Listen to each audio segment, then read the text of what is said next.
Hello दोस्तों, मैं ओम शर्मा आप सभी का स्वागत करता हूं हमारे YouTube channel the A1 study पर।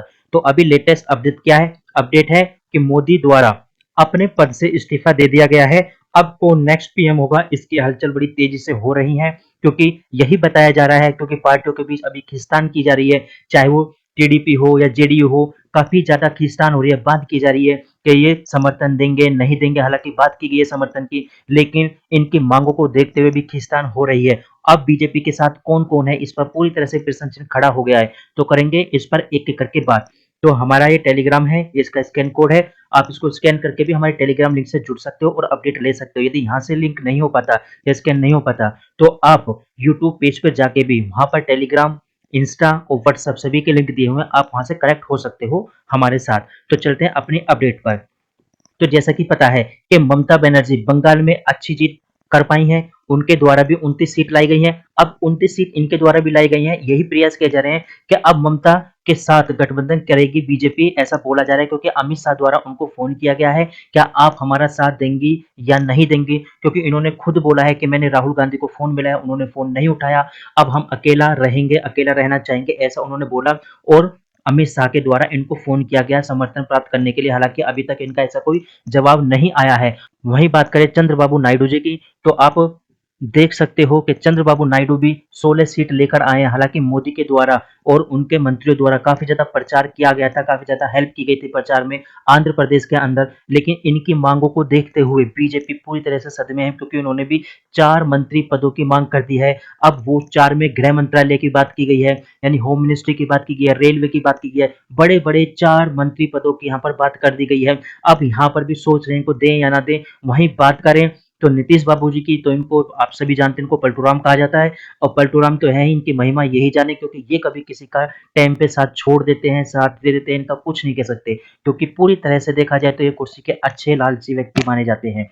अब आपको पता हो कि नीतीश जी भी दिल्ली गए हैं, सबकी दिल्ली में मीटिंग हुई है अच्छी तरह से, अब मीटिंग चल भी रही है इस समय। अब देखते हैं मीटिंग के बाद में क्या रिजल्ट निकल के सामने आता है। लेकिन इसी बीच क्या हुआ, प्रधानमंत्री मोदी जी द्वारा अपना इस्तीफा सौंप दिया है राष्ट्रपति को। अब सौंपने के बाद देखा जाए अब नेक्स्ट पीएम कौन होगा, उस पर चर्चा की जाएगी। लेकिन अभी तक पीएम उम्मीदवार कौन है अभी तक नहीं बताया गया है। अब देख सकते हैं जो बीजेपी के मुद्दे थे वो कौन कौन से थे। जो इंपोर्टेंट मुद्दे थे, वक्फ बोर्ड की बात की गई थी, एक एक करके इन पे बात करेंगे। वक्फ बोर्ड की बात की गई थी कि हाँ वक्फ बोर्ड को समाप्त किया जाएगा, अब ये मुद्दा बिल्कुल तरह से कैंसिल हो जाएगा। पूजा एक्ट की बात की गई थी, ये मुद्दा भी कैंसिल हो जाएगा। वन नेशन वन इलेक्शन की बात की जा रही थी, अब ये भी मुद्दा पूरी तरह से मिट्टी में मिल जाएगा, धुल मिल हो जाएगा कि एक राष्ट्र एक इलेक्शन, यानी जब लोकसभा चुनाव हो तभी विधानसभा चुनाव हो जाए, इस पर बात थी। अब ये भी पूरी तरह से धुल मिल हो जाएगा। पीओके का मुद्दा भी कैंसिल हो जाएगा, इस पर तो डिटेल से बात करेंगे। ज्ञानवापी टेम्पल, हालांकि ये कोर्ट में चल रहा है केस, अब ये मुद्दा अभी अब होगा या नहीं होगा, ये इशू बनेगा या नहीं बनेगा, इसका कुछ नहीं कह सकते। वहीं बात कर सकते हैं श्री कृष्णा बर्थडे प्लेस की भी बात कर सकते हैं, ये मुद्दा भी देखा जाए तो धुलमिल हो जाएगा। माँ सरस्वती टेम्पल, जिसको इस समय मॉस्क्यू में यानी मस्जिद में तब्दील कर दिया गया, बदल दिया गया, ये मुद्दा भी धुलमिल हो जाएगा। हालांकि ये तीनों मुद्दे वर्तमान में कोर्ट के अंदर चल रहे हैं। लेकिन देखा जाए, आप देख सकते हो जैसे राम मंदिर बना, राम मंदिर बनने के बाद अयोध्या से बीजेपी पूरी तरह से हारी है। आप देख सकते हो वहां के लोगों ने बीजेपी को सपोर्ट नहीं किया, वहां पे कॉरिडोर बना के दिया, राम मंदिर बना के दिया, इकोनॉमी को बूस्ट कराने के लिए वहां पे अच्छी सड़कें बना दी गई, लेकिन वहां के लोगों ने बिल्कुल भी सपोर्ट नहीं किया। हालांकि व्हाट्सएप पे, ट्विटर पे काफी ज्यादा ट्रेंड हो रहा है कि माँ सीता ने क्यों त्रेता युग में अग्नि परीक्षा दी थी, क्यों वह आश्रम में रही थी। ये बात अयोध्या वालों पे आज पता पड़ रही है, क्यों? क्योंकि वो त्रेता युग में नहीं सुधरे तो अब क्या सुधरेंगे, ऐसी ऐसी बातें ट्रेंड हो रही हैं, आप सोच सकते हो। यूसीसी का मुद्दा, ये काफी ज्यादा इंपोर्टेंट मुद्दा था, ये भी लगता है धुलमिल हो जाएगा। हालांकि इस समय सीएए लागू कर दिया गया है, लेकिन एनआरसी की जो बात थी, अब इसकी भी धुलमिल होने की बात है। तो सबसे पहले करते हैं हम पीओके की बात। जैसे कि आप लोगों को पता है ये पीओके है, और इस समय पीओके में बड़े स्तर पर नारे लगाए जा रहे हैं कि हम भारत के साथ मिलना चाहते हैं, मोदी हम तुम्हारे साथ हैं, हमें भारत में मिला लो, ऐसे ऐसे नारे वहां से लगते हुए सामने आ रहे थे। लेकिन अब क्या होगा कुछ नहीं कहा जा सकता, क्योंकि बीजेपी के पास इस समय कितनी 240 सीटें, और एनडीए की बात करें तो एनडीए को मिला के लगभग 293 के आसपास वहां पर सीट है। अब ये जो सीट है इसमें भी बहुत सारे दल मिले हुए हैं, लेकिन पहले क्या था, बीजेपी के पास अकेले 303 सीट थी, जिसमें उसको बहुत बड़ा बहुमत मिला हुआ था। लेकिन अब बीजेपी के पास इतनी सीट नहीं है, तो अब उसको देखा जाए इतनी पावर के साथ नहीं रह सकती जितनी पावर के साथ वो पहले रही थी। अब उसको थोड़ा बहुत दब के रहना पड़ेगा कुछ मुद्दों के। जिस तरह से वो लोकसभा राज्यसभा में अपने बहुमत के आधार पर कोई भी बिल पास करवा लेती थी, अब उसको इन चीजों में कठिनाई हो जाएगी। अब देखा जाए पीओके का मुद्दा इस समय धुलमिल होता नजर आ रहा है। 1963 में ये वो हिस्सा है जिसको पाकिस्तान ने चीन को गिफ्ट दे दिया था, जिसको सस्काम वैली के नाम से जाने जाते हैं। ये काराकोरम पास है यहाँ से, और ये सियाचिन ग्लेशियर है जो काफी बड़ा ग्लेशियर है। ये अक्साई चीन है जो 1962 के युद्ध में चीन के पास चला गया था। ये लाइन ऑफ कंट्रोल है और यहाँ पर पीओके की राजधानी है मुजफ्फराबाद। आगे चलते हैं तो आप देख सकते हो यूनिफॉर्म सिविल कोड की बात की गई थी। ये भी मुद्दा इस समय धुलमिल होता जा रहा है, जो कि हमारे संविधान के आर्टिकल 44 में, जिसमें बोला गया है कि एक देश के अंदर एक ही कानून रहेगा, चाहे वो किसी भी धर्म का व्यक्ति हो, सभी पर एक ही कानून लागू किया जाएगा।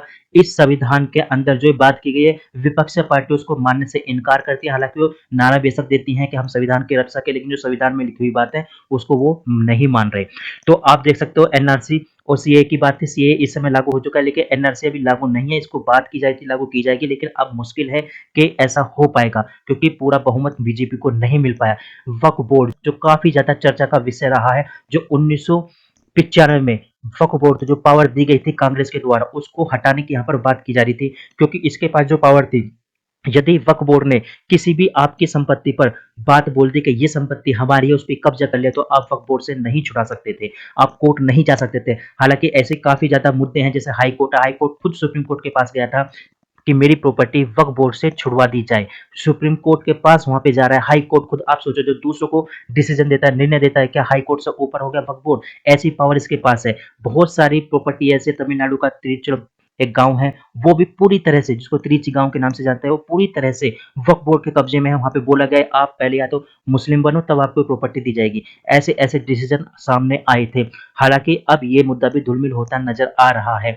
आप यहाँ भी देख सकते हो, यहाँ बात की जा रही ज्ञानवापी, ये भी इस समय कोर्ट के अंदर केस चला है, जबकि आर्कियोलॉजिकल सर्वे ऑफ इंडिया ने सीधा सीधा बोला है कि यहाँ पर पहले कभी एग्जिस्ट करता था एक लार्ज हिंदू टेम्पल, जिसके ऊपर कंस्ट्रक्शन किया गया है, पूरी तरह से बताया गया था, इसको तोड़ के मस्जिद बना दी गई थी। लेकिन अब ये मुद्दा भी धीरे धीरे कम होता जा रहा है, हालांकि कोर्ट में चल रहा है, लेकिन कोर्ट वाले भी उसी हिसाब से डिसीजन देते हैं जिस तरह से सरकार होती है, सभी ये बात जानते हैं। आगे चलते हैं, ये वो हिंदू टेम्पल है मथुरा के अंदर, जिसको औरंगजेब ने 1670 में तुड़वाकर मस्जिद बनवा दी गई थी। अब इस पे भी काफी ज्यादा डिस्प्यूट था, और ये डिस्प्यूट कितनी जमीन को लेकर है, तो 13.37 एकड़ की जमीन है, उस पर लेकर अपना अपना दावा ठोका जा रहा है। अब ये मुद्दा भी धुलमिल रहेगा। अब उसके बाद आ जाओ सरस्वती मंदिर पर। ये जो सरस्वती मंदिर है, ये क्या था, भोजालय। भोजालय इसको तोड़कर इसको कन्वर्ट कर दिया गया था एक मॉस्क्यू में, एक मस्जिद में इसको कन्वर्ट कर दिया गया था। अब ये मुद्दा भी धुलमिल रहेगा। बहुत सारे ऐसे मुद्दे हैं। वर्शिप एक्ट, वर्शिप एक्ट जो काफी ज्यादा इंपॉर्टेंट है, अब वो जो कि ज्ञानवापी मंदिर पे अप्लाई नहीं था। हालांकि ये बात बोली गई थी वर्शिप एक्ट में, अब जितनी भी मस्जिद है, अब वो मस्जिद के ऊपर वर्शिप एक्ट लागू होगा। हालांकि जो बोला गया था कि ज्ञानवापी हुआ है कुछ मंदिरों, उन पे लागू नहीं होगा। जितने भी तोड़कर मंदिरों को मस्जिद बनाया गया था, अब वो मस्जिद ही रहेंगे, ये बोलता है वर्शिप एक्ट। हालांकि इसको मना कर दिया था, ज्ञानवापी पे ये लागू नहीं होता है, इसलिए आगे चल रहा है। ये भी कांग्रेस का बनाया हुआ कानून था। वन नेशन वन इलेक्शन, जब लोकसभा चुनाव होंगे उसी टाइम पर क्या होगा, विधानसभा चुनाव होंगे। अब ये मुद्दा भी धुलमिल हो जाएगा। तो देखा जाए अब आगे क्या होगा, राजनीति में कुछ कह नहीं सकते, कौन पीएम बनेगा कौन नहीं बनेगा, क्या मोदी जी बनेंगे, क्या ममता, नीतीश या चंद्रबाबू नायडू, इनमें से कौन साथ देगा कौन साथ नहीं देगा, अभी क्लियर नहीं कह सकते। जब से क्लियर होगा आप लोगों को बताया जाएगा। हमारी क्लास यहीं तक थी, अपडेट यहीं तक थी। आप लोग कैसा लगा जरूर बताना। Thank you.